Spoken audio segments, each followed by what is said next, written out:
Hi everyone, I'm Monica and I'm going to be telling you a little bit about my capstone event that I planned for my French major. So for the past few months I've been doing research and collecting data and stuff, very minimal research, not like a big old project, on Franco-American heritage for my French major capstone. And the capstone, at least at my university, it could be different at other places.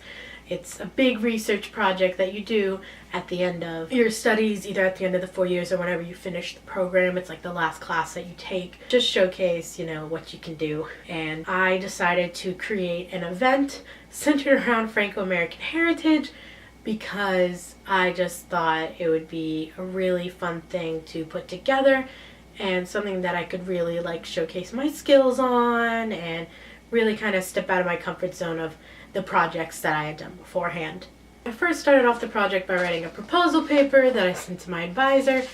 I don't know if you can see it very well, but it's covered in corrections, like grammar and stuff, and little questions that she asked me. And then I went back in and I answered those questions and further fine-tuned the event that I wanted and what I wanted there, and really just worked on creating the best event that I could personally pull off myself, because I don't have any help creating this event. It's all me, because it's my capstone, so it makes sense. So at the event I'm going to have posters up explaining some information. Gonna try and touch upon the history and the deportation of Acadians. I'm going to talk about some fun facts about the press and written works by Franco-Americans. There's going to be food. I'm going to play music. I'm also going to have a spot about names. A lot of Franco-Americans, when they came to the States, they would translate their last names into English if they knew it. So if your last name was LeBlanc, you would say LeBlanc to somebody who was American and be like, what? And then they would say white. The Franco-American would say white back to them, my last name's LeBlanc, but I'm going to say it to you white because you know the word white. And then they would be written down as Joseph White instead of Joseph LeBlanc. And that happened to a lot of Franco-Americans, either by accident or the Franco-American literally translated their name themselves and they're like, just call me this, I'm also going to have sort of two interactive activities where it's a poster and it's going to have a little bit of information, but the main portion of the poster is going to be there so that you could write your own answer. So any Franco-Americans that come to the event, I'll have a poster about traditions and one about folklore and stories, fairy tales. And while a lot of the folklore will be very similar to a lot of other cultures, so there's werewolves and fairies, but each one is slightly different, and I felt that folklore was just an interesting piece of history and culture for any culture, not just Franco-Americans, but literally anyone. I believe that folklore and the written work and stuff like that, those are always very interesting, so I wanted to touch upon that as much as I could in this. Some of the work that I used in creating this event and getting my information was Why Bother?, which is a story, I forget the book that it's in.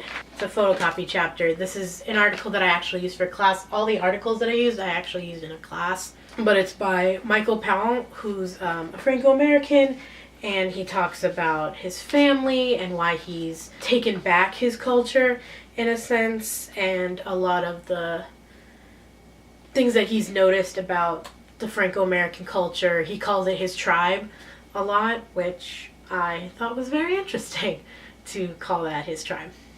The next article, I also used it in my class, New Hampshire's French-American Canadians. It was filled with different things about Franco-Americans and them with business, societies. There was a lot of societies with Franco-American in every city, every state, so it touches upon it briefly. It also talks about cuisine and stuff like that, so it was a really quick little summary of other stuff that I read, but I still wanted to use it because I felt that even though it was a quick little summary of everything else I read, there was some information that wasn't in the books that I read, or I realized while reading this this must be important, I saw it in two other sources, I'll highlight it here. I also used this article here, French-Canadian Americans. It talked about, the migration, where they landed, and also talked a little bit about the discrimination of Franco-Americans. But also, besides discrimination, they also talk about famous Franco-Americans, so musicians, authors, people who really like made a name for themselves, but also, made it known that they were also Franco-American.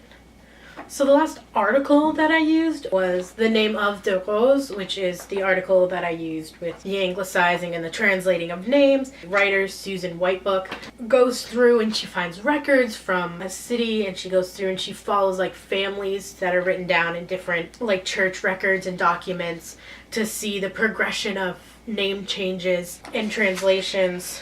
I'll find an example. There's always the example of, LeBlanc and White, and there is de Rose, and then a lot of people would just change it to just Rose and would take off the de. Greenwood and Beauvert or Boisvert, and along with like Greenwood, there was also Brun, so brown, and so while some of those names like Greenwood and Brown could have also been American names because they were classified as American names, people had those last names if they were English or American or whatnot. But to follow along with court records of someone as, Beauvert, and then Greenwood all of a sudden. So she found those documents and she was like, these are these people. I just thought it was a different side of a history to think that, and there's possibly last names, family names that we didn't have before because Franco-Americans came here and they just translated their names for it to be easier, and then we end up with certain names. I thought it was really cool. I can't personally think of any other culture or piece of history that I've learned where a situation like that has ever happened. If you know a situation like that, like a history or culture, let me know. I really like learning about, history and culture and stuff like that. I'd love to learn. So now let's get into the books that I used. I'm only going to show you 3 because I only personally own 3 of them. The other 3 that I used, I borrowed them from the library and I had to return them. The ones that I used from the library was a culmination of information created together by like the Park Services, the U.S. Department of the Interior, North Atlantic region, pulled together a report. The Acadian culture in Maine is what the whole collection was called, so I used that as a big source for all my facts about the Acadians, as well as some other sources that had things about Acadians. I also used another book called Steeples and Smokestacks, which was a collection of essays written by Franco-Americans. It was edited by Claire Quintel. And in Steeples and Smokestacks, I used 3 of the essays. I used one on Franco-Americans in like the textile industry. The essay that essay was called Beyond Textiles. I'm going to read the whole title because I have it written down. Beyond Textiles, Industrial Diversity in the Franco-American Experience in Worcester, Massachusetts. I also used one of the chapters on newspapers and journalism by Franco-Americans.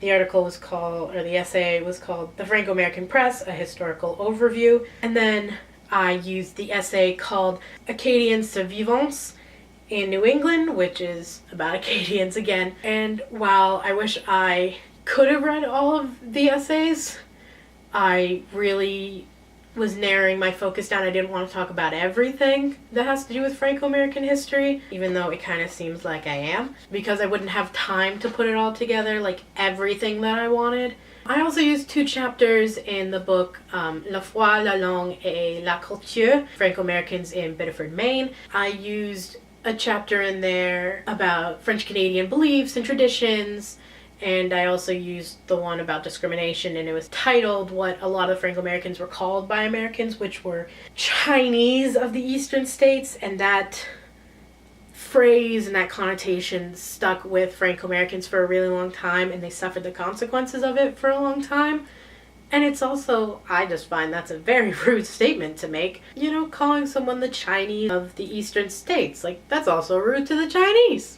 The books that I do own that I can show you that I used, Quiet Presence, The Histories of Franco-Americans in New England. It's the same as Steeples and Smokestacks, but just different essays. These are all more personal stories and not necessarily like research essay. These are personal accounts. This was actually a culmination or a collection of work that was in the Maine Sunday Telegram. A lot of these stories were written for that. And since I own this book, I didn't use all the articles within my research here. I do look forward to reading this entire collection after graduation when I get home. The second book that I own that I used was Franco-American Life in Manchester, New Hampshire, Vive la Différence by Robert B. Perrault. I know this guy. I know the guy who wrote this book. I met him a few times. He works at the Centre Franco-American in Manchester, and he's a wonderful guy, and his book touches upon so many things with Franco-American culture. He talks about the press. He's got a whole section dedicated to, French versus Irish, a chapter on Grace Metalius, the writer of Peyton Place, a section on Adelaide Lambert, who really created, was the origin of the Association Canado-Americaine library, when he went and he collected a bunch of Franco-American books and French books and texts and tomes and all these different things to save them from being destroyed, and he collected them and kept them, and then it became a giant library and is now called La Collection Laber. And he wrote the small little novella of The Innocent Victim, which is very interesting, and I want to find it. And so the last book I used, and I actually used it in accordance with the author's blog that he wrote, Dave Vermette's A Distinct Alien Race. Some of the information, not a lot, this is a big book. Some of the information that's in here, he also posted on his blog, French North America, and it's some of the same stuff that was in the other books that I read. And some of this stuff isn't new to learn and read, but some of the information and some of the facts that are in here were new to read, and I really liked Vermette's blog. I thought it was very detailed, and the posts that he had up were very intriguing and interesting, and so I was very excited when I heard that he was writing a book, and I'm going to read it all after I graduate as well.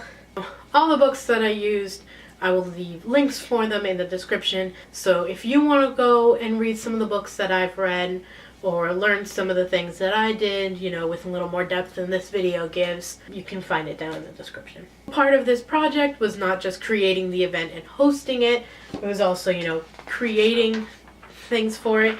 And so I made a poster that I actually hung around my school that basically just told what it is. There's going to be music, there's going to be food, there's going to be history, and it's a capstone project. And after I finish the event, and I can't wait for it to happen, I'm so excited to see, everything that I've been working on and putting together, actually come to fruition. I get to show at my school's Student Showcase of Excellence. I'm going to have another big poster that talks about what I did at the event, what was there. I'm going to have a picture of the poster on the bigger poster, have people come up to me and talk to me and ask me questions about the research, the event, and how I did it, how I put things together, and I'm excited for it. And then the next time that I present, because I have 2 presentations for this project, and so I'm very excited to show off what I've done. So thank you so much for watching. Without further ado, let's head on to the event right now.